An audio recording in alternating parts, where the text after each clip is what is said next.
Kerata Panda. Kerata Pandas, Ke Panda, Simra, Theithala, Na, Pyokati, Ke Ipakati. I know some people don't actually speak Koine Greek, they'll maybe want to watch this. I won't only speak Koine Greek. I want to explain the different methods of learning Koine Greek and also some corrections, also just a little bit of commentary on Pharos. This is the newest, hottest, coolest book on the press for those who are interested in studying Koine Greek. And I just got myself a copy on Monday, and I started reading it. I spent a good long time reading through this. So far, probably 12 to 15 hours of reading and analyzing. And so by no means have I completed the book from cover to cover, but I have skimmed through all the chapters, checked out a lot of the vocabulary, and I have a few things to say about it. One is that I really enjoy the topical part of it. This is a book where it's got 38 chapters of topical Koine Greek. So there's a chapter on the weather, chapter about archaeology, incense, religious stuff, reptiles and animals, body parts, just a lot of things like that. So I find it very helpful in that aspect, to say the least. The downsides I want to talk about in several details. One downside is that it is supposedly supposed to be only Koine Greek. The author says there's 22 sources that he took the vocabulary from. He never gives good detailed explanations for how he got all this vocabulary. There's a few books that are cited as some of his sources, but for the most part, you just got to expect that he actually did his stuff. He actually knows what he's talking about. So this is a good source if you know what you're doing and you don't get all confused or whatever, or think that this is the only source to use. Let me tell you a downside first, and that's that this author, Adrian, does not use Greek pronunciation. He uses a fake reconstructed pronunciation called Erasmian, and one of the biggest problems with this is that there is not any historical precedence of speaking with a reconstructed pronunciation. In fact, a lot of the consonants and vowels in this reconstructed pronunciation are by default wrong. For instance, Omicron and Iota put together in a lot of these reconstructed pronunciations are pronounced as oi. And this is something that we can see from spelling transliterations, that this was not pronounced oi. For instance, there is an example where the Latin word quid is transliterated into Greek as, let's see if I have some room. It's over here. It's going to be Kappa, Omicron, Iota, Delta, and that's how they spell the Latin Q-U-I-D. And so the Omicron Iota is equal to we in this instance. So it'd be quid, and it does not say coid, okay, or coiv. It says quid. So there are some explanations for how to get to this conclusion. The main thing is that quid here, that's an E sound, and it may be a little bit more of a we, where it's a little O with a lot of E, which is why the E sound took over. So by the Koine time period, if it was pronounced any different than any other E vowels, it would have been pronounced like a we. Another example is from Thucydides, when it talks about that there is a Dorian war coming and a limos with it. And people didn't know if it was limos, a plague, or limos, a famine. But when the Dorian plague came out in the during the Athenian war with Sparta, everybody just thought, okay, this is the plague of Athens, so it's got to be the limos, the plague. And limos and limos sounded the same, spelled one with a iota, one with an omicron iota, which is showing that way back in the 4th century and 5th century BC, there was an Omicron iota that sounded like E or we, not oi. That was a Latin pronunciation. In Latin, there's an oi, but you can see that this does not even equal the Latin oi, it equals the Latin we. So that's wrong. The other thing is in the Talmud, we have the spelling lavkan for levcone, which is showing that by the Talmudic period in the 1st century AD, the color white, levko, is actually spelled with a vav.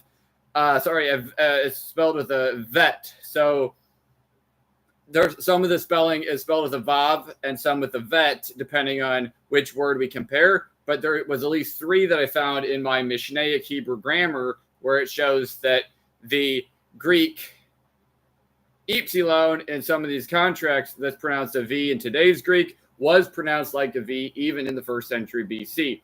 So as far as pronouncing the letters, thankfully, this is not a book that says you have to pronounce it a certain way. So I just read every single word like I would read it in a Greek Orthodox church or on the mainland Greece or on an island like Naxos or whatever. So it's not some reason why you should not buy this book. This is very helpful. I'm just saying that the point of the author is maybe go try to speak with some Erasmian fake reconstructed stupid way of speaking Greek that never was spoken in the past and won't be spoken in the future, even with all his work and effort, because it does not work in a fake pronunciation.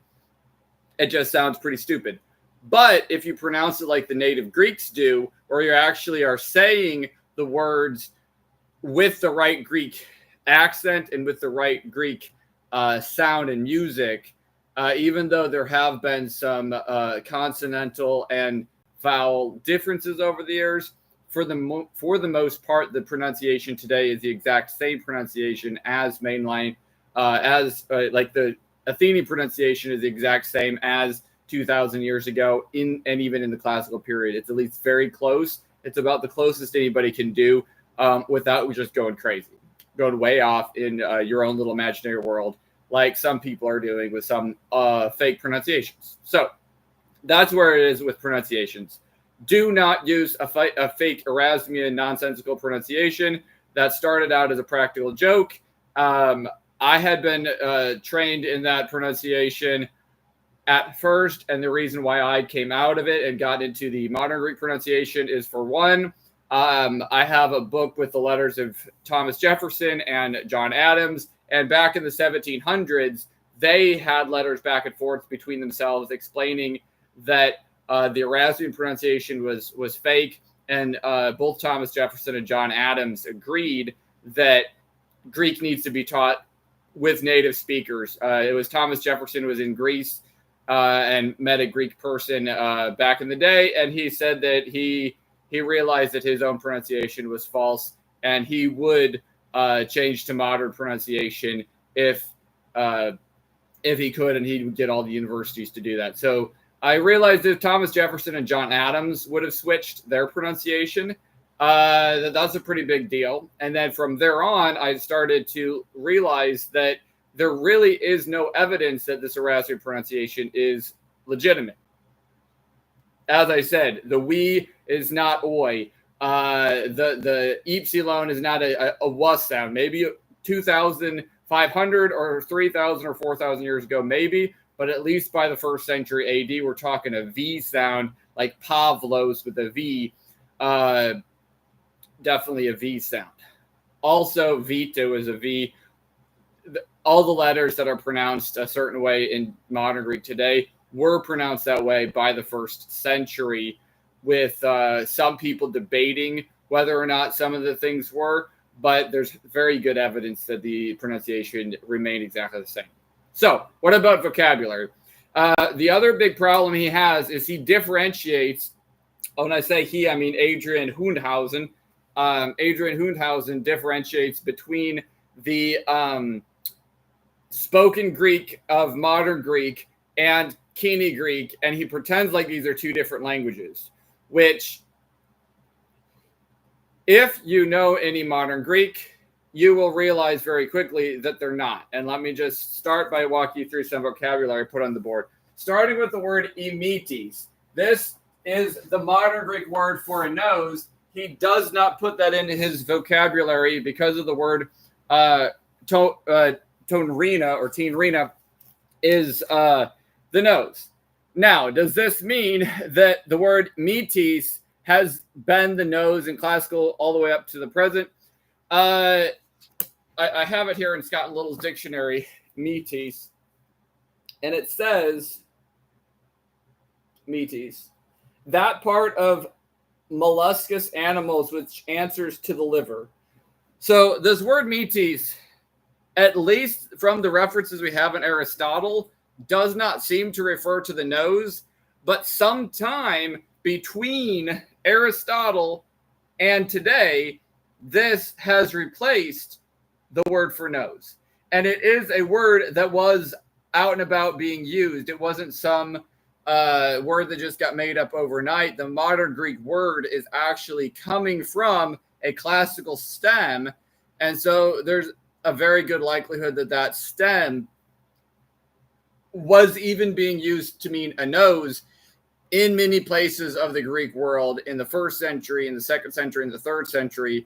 If we narrow down our field to only 22 books and we don't find the word metis in the 22 books, that does not mean that there weren't potentially many people using the word metis for a nose, even though it was not in these 22 books. Okay. Other things like body parts, I noticed he puts all the body parts like a medical study, a bunch of words for giving birth and sexual stuff. Some of the words, though, it seems he's missing. Like, for instance, topeos and eposthi. He just does not have these words, and I think it's because his scope is too narrow. For instance, the words peos and posthi appear in Aristophanes in the classical period. They also, at least peos in modern Greek, but somehow in the small little scope of the Koine Greek in the 200 or 400 years he's looking in between, he didn't find it in the Bible. I mean, thank goodness it's not talking about a penis in the Bible, and not in the Church Fathers, and not in, I guess, Galen. I mean, you would almost expect that some medical, he did put some medical stuff in there, but we find it in Aristophanes. I would imagine we could find some of these words also in like Hippocrates from the classical period and some stuff like that. The point is, some of these words, you're not going to talk about it in this narrow scope of the 20 books that he chose, and so it's not in there. And so if you only use this book and you pretend like this is an exhaustive source of all the all the Koine Greek literature, and this is all the vocabulary you'll need, you will be missing a lot because some of these terms aren't in there. The other word I noticed is thesis. I couldn't find it. I thought it was missing. Then I saw it was categorized under petitions of asking or request. But this word thesis should be in the religious category for a prayer. So I saw it was in the wrong place, probably because St. John Chrysostom and some of the church fathers are not part of his scope for finding vocabulary. Because if we say, in peace, let us pray to the Lord, it would be, Enirini tu Kyriou theithomen. Enirini tu Kyriou theithomen uses the word thesis or the verb theithomen from theithin, and it should be part of the religious section, but for some reason he doesn't have the church as like a religious section. The other thing I noticed is he has the word prototokos. He does not have Theotokos, which everybody that's a Christian knows about the Virgin Theotokos, the ever Virgin Mary, the Theotokos. So we have the Prototokos, the firstborn. We have the Theotokos. Why is there a Prototokos without a Theotokos? It's a little bit weird. So that was a little bit strange. The other thing is a word like toologo. I did find the word oligo listed in his Pharos as just meaning dumb, mute, that kind of thing. But he does not say toologozone, which is in Mileto of Spartus. Okay, toologozone. the dumb animals. And this is the Koine Greek way of saying a horse besides the word epos. Now, you might say, well, how do we know that to oligozone meant a horse and not any kind of animal that was dumb? Well, the modern Greek word to oligo means a horse. And so this is showing that modern Greek helps to understand ancient Greek. Same with words like he put a lot of things for like stream kind of water, different kinds of water, and he does not put nero because, oh, this is a modern Greek word, nero. But if you know the modern Greek word nero, you will understand from a lexicographer that this comes from nero ethor. It was the spring water or the clean water, the pure water, nero, like new water, clean water, pure water, stream water. So that's why we say nero. We're not speaking another language. Modern Greek just simplified the word nero, meaning pure, and nero ethor just turned into just nero. But this is not another language. Same with to oligozone, turned into to oligo in modern usage. That does not mean this is another language. And in the introduction, Adrian seems to indicate that if we quote unquote mix up modern Greek with the Koine Greek, it's like we're contaminating it somehow, which I do not believe is true because we have such a narrow scope. We are not contaminating it. If we have texts that say to oligozone, what do you think the children, the slaves, and the undereducated are going to be saying? Are they going to go around saying, oh, look, that's one oligozone, two oligozone, three oligo? They're going to say ana oligo, theo oliga, tria oliga, tessera oliga. They're going to say oligo, oliga, oliga, oliga, oliga. They're not going to say oligozone unless it's a technical thing where you're like Miletus of what is it? Mileto of Solomon, not Mileto of Salamis, Mileto of Sardis. That's what it is. The church father of the 2nd century. Mileto of Sardis. Then you're going to say to oligozone, but this is showing that it is a technical term, and children, slaves, and undereducated people would just say oligo, even in Koine Greek. To recap, I mean, so oligo is still Koine Greek. Next thing we have is ekveno. Some people would say, I'm going to say ekbino and not ekveno. There is a reason why we have to say ekveno, because vgeno is the modern Greek equivalent, vgeno. And I tried a little experiment a few months back where I taught one of my 7-year-old students who also has some dyslexia how to say ekveno. And I told him just say it really fast. So he said ekveno, ekveno, vgeno, vgeno, vgeno. And I did not teach him the word vgeno. I told him to say ekveno, ekveno, ekveno, ekveno. And he just said ekveno, vgeno, vgeno, vgeno, vgeno, veno, beno, geno. And so he said vgeno, okay?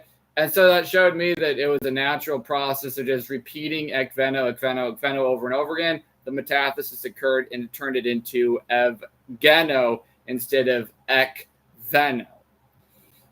So again, this is one of the reasons why modern Greek is a tool and it's going to help an individual build into ancient Greek.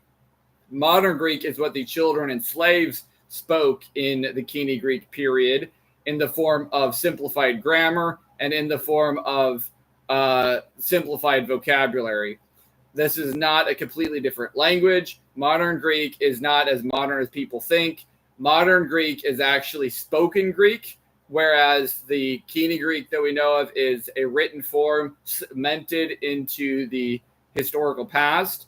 But what we have to do to see the bigger picture is take the spoken language today and the Koine Greek of the spoken text, put those two together, and then also go back to some classical words which might not have appeared in the Koine Greek period. But if we see words that appeared before the classical period, after the classical period in modern Greek, it's very likely that they didn't just jump into existence, that they were in existence all the way through that. Another thing that we can do before the time's up, if I have somewhere to erase this. Another thing we can do. Let's see. Before the time's up, is the classical Greek contraction. Okay, this is the last thing I really have to say, and that's because Adrian Hohenhausen was really bad about contractions. He says, I'm going to list all these in the present active infinitive or some type of an infinitive because I do not like uncontracted verbs in the first person singular. And so we're going to take a little peek about that. So he's got this problem. If you have a word like agapao, he makes the bold statement in his introduction that it's very possible that the uncontracted form never existed. It's a very bold statement to say that the uncontracted form never existed. When you go to Greece today and say, I love you, you say sagopao or agapao esena. This is modern Greek uncontracted. Another thing we could do is a word like erkese. Okay, so we have erkome, I am coming, erkese, you are coming. In classical Greek, this contracts and it turns into erki. Okay, and you're going to see erki all the time with no exceptions in classical and Koine Greek. Only erki. This is the contracted form that Adrian Hohenhausen says maybe this erkese never existed. Well, go to the mainland in Greece today, and what does it mean when you say erkese? It means you are coming. Okay, erkese is uncontracted in modern Greek, contracted in Koine Greek. That means that erkese has never disappeared. It never was a hypothetical form. It has always been in existence from Socrates' time period till today. So it didn't just disappear. One last thing I should mention, and that's that some people have this crazy idea that that the vowel alpha iota should equal the Latin AE, and therefore, because the ecclesiastical pronunciation of Latin is A, and in classical reconstructed it was I, like puelle is puelli, you have an I sound. They try to do the same thing with Greek, and I want to show you guys that does not work because we have spelling mistakes, like, for instance,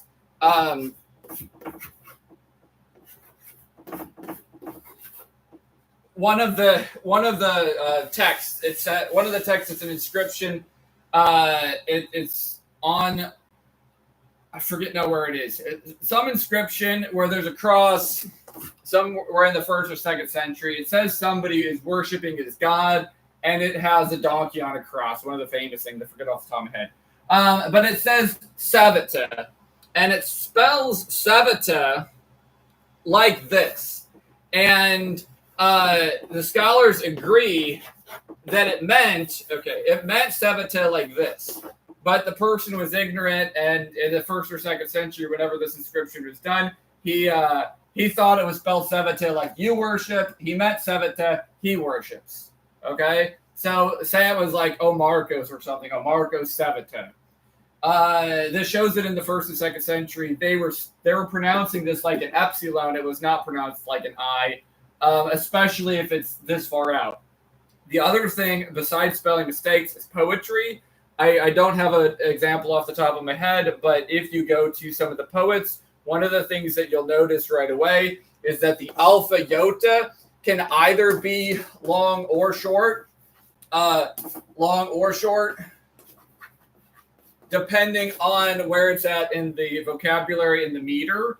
And if you go to Latin poetry, AE is always long. And so the reason that this is important to note is because in Latin poetry, it would have been pronounced I. And then some regional dialects for Latin developed, so some people pronounced it A and some I. In Greek, it was not this way. There never was a time when all alpha iota were pronounced I, because the poetry would not be able to have I as a short syllable. But if you do something like sevata, this would have been in poetry a short syllable. We do not say sevatai. Otherwise, we'd have to make it a long syllable. So without saying too much on that, that is another reason why we need to take this into consideration, that the spoken dialects of today are closer to the original than they were way back when. And so, to sum up, why I say all that, am I just bashing some guy that spent 6 years of his life doing a very cool study, categorizing all this vocabulary? I am saying this only as a critical piece of help to some people that are interested, advice to some people maybe, and if Adrian watches it himself, maybe some thoughts that he hasn't thought of before. And in conclusion, let me say that this is a very good source if you are using modern pronunciation, if you are familiar with the bridge between ancient Greek and modern Greek, and if you are also reading classical Greek. Okay, Homeric Greek's a bit more difficult. I wouldn't say that's going to do you too much good. But if you get a really good basis for this Koine Greek, build into classical Greek, Homeric Greek would be the next step backwards in time. So that being said, this could be a very good book if it's one book in a collection of many, and you're not just narrowing this down to say these are all the words in the Greek language. One other thing that I noticed was like a word like for a student, fetitis does not occur, but seem fetitis does.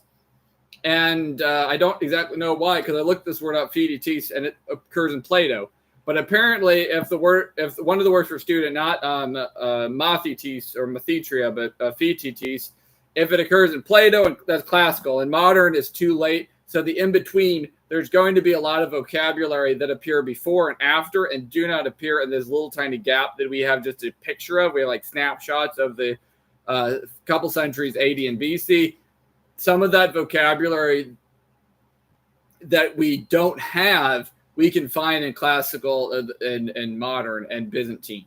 So this is a very good book if it is used in the context of the overall picture.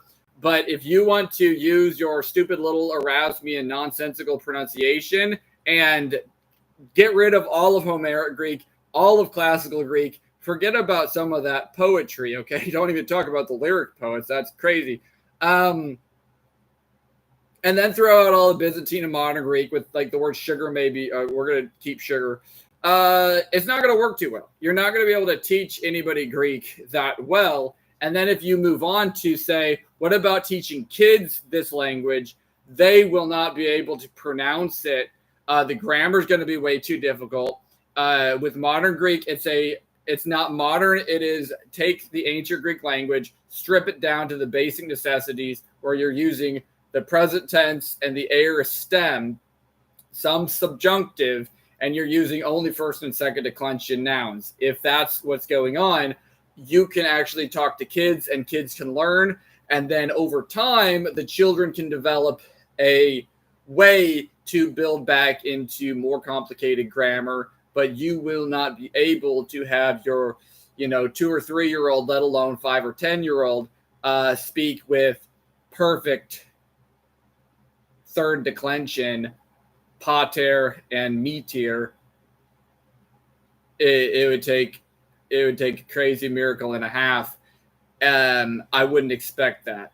But if you work on it for a long time, you might be able to build up the correct declensions in middle school and high school. And so eventually that kid can actually read unedited texts that were actually meant for adults, where we do not have children's literature from the first and second century AD or BC, besides some of Aesop's fables. but it's really relatively small what we have as far as any kind of literature that was geared toward children. We mainly have very high prestigious literature, and the only way to build back to that is say your prayers, go to the Divine Liturgy of St. John Chrysostom in Greek, hear the Psalms in Greek, and try to build a reading comprehension, read a bunch of Greek, surround yourself in Greek, and eventually you could work your way back and keep going back. But this will not happen if you narrow yourself down to a bunch of 16,000 words and completely block out all the rest, okay? Just a piece of advice even to Adrian and those who are in that little group of people. This will not work. You are in a losing battle, and my suggestion or my advice would be come join my side where you're speaking in pronunciation that's historical, used in the monasteries for over 1,000 years, probably 2,000 years, and using vocabulary and grammar that's actually able to build up from baby language to classical language, put it all together and make sense of it all. That would be my recommendation. Again, if this is your little niche and you just really like speaking in some stupid pronunciation to some group of, 3 to 5 friends or a couple students that really don't even know 1,000 words, and you're just glad that you know a few thousand, and he only knows like maybe 5 or 10, and you feel like you're a big, strong guy and you really know what you're talking about, go for it. If that makes you feel happy, go for it. But my advice is stop what you're doing and turn around and go the other direction, because it doesn't have a future. It doesn't have a future. If only adults go to an immersion camp, pay a bunch of money for a 10-day camp, and they only speak this for a few days, learn a few words in this crazy pronunciation. For one, nobody will be able to talk about anything of importance with each other. All the modern concepts, you got to mix modern words in. But you're like, don't do that. You know, how dare you mention the word like imachini is an engine. Well, we can't talk about an engine. Yes, that's a word in ancient Greek, but we can't use it in the modern usage. And so you couldn't talk about anything. Okay. Autokinia, a vehicle, a car, you can't talk about a car. So yeah, so stuff like this, it does not work if you're going to try to talk ancient Greek in the modern world, unless you only are going to talk with a very small group of educated adults, only about classical subjects, maybe only about your reading, then maybe it would work. But otherwise, it's a losing battle, and I hate to see you spend all this time and effort for something that will not have any positive outcome. So that is my advice. Turn the car around and go the other direction. Take all of this that you spent all the time and effort, put it in the pot of a lot more. Mix it up with a bunch of modern Greek, mix it up with a bunch of Homeric Greek, mix it up with a lot of things. Ancient Greek, modern Greek, ancient Greek grammar, Ionic dialects. Just spread that knowledge a lot broader. And from that broad perspective, anybody that does this, using the modern pronunciation, spreading it to the extent that I'm talking about, surrounding yourself not just in quote-unquote Koine Greek, but Greek throughout the ages, you will be able to eventually get to a reading knowledge of at least simple texts, if not very difficult texts, with time and effort in that endeavor. So thank you very much. This is Nathaniel Kucherberg, and I will be back with more Greek and more interesting things to talk about another time. Thank you for watching.